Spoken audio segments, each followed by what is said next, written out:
পৃথিবীতে সবচেয়ে নীরব, সবচেয়ে শক্ত অথচ সবচেয়ে ভাঙা মানুষটির নাম বাবা।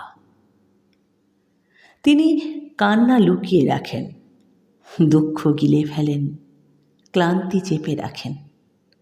বাবারা কাঁদেন না, এটা সমাজ শেখায়।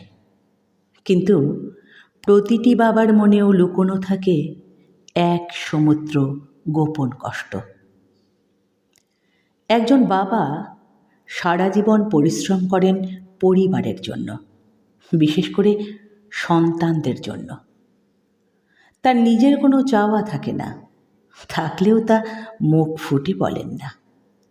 শখের জামা কেনেন না, প্রিয় খাবার খেতে পারেন না, কখনো ক্লান্ত হলেও অফিসে যান সময় মতো, শুধু যেন সন্তানের মুখে হাসি থাকে।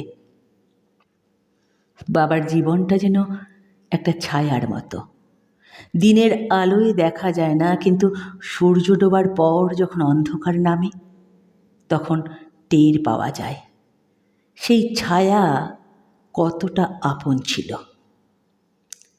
একটা সময় আসে যখন সন্তানেরা বড় হয়, নিজ নিজ জীবন নিয়ে ব্যস্ত হয়ে পড়ে। তখন অনেক বাবা চুপচাপ হয়ে যান। তারা ফোন করে না, শুধু অপেক্ষা করেন একটুখানি খবরের।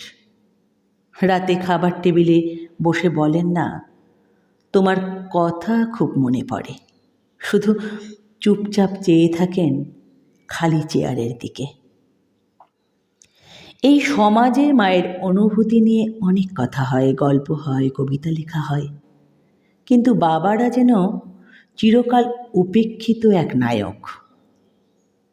অথচ তিনিই তো পরিবার নামক নাট্যমঞ্চের সব থেকে বড় চরিত্র। বাবাদের কষ্ট প্রকাশহীন, ভাষাহীন, কিন্তু তীব্র।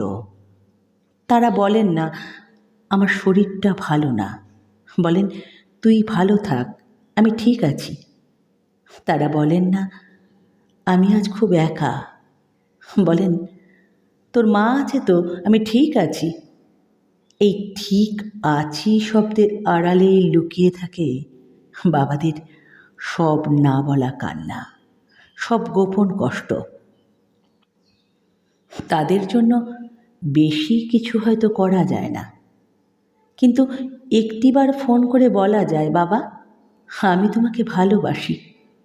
এই ছোট্ট কথাটাই হয়তো হয়ে উঠতে পারে তার সমস্ত কষ্টের বিদায়।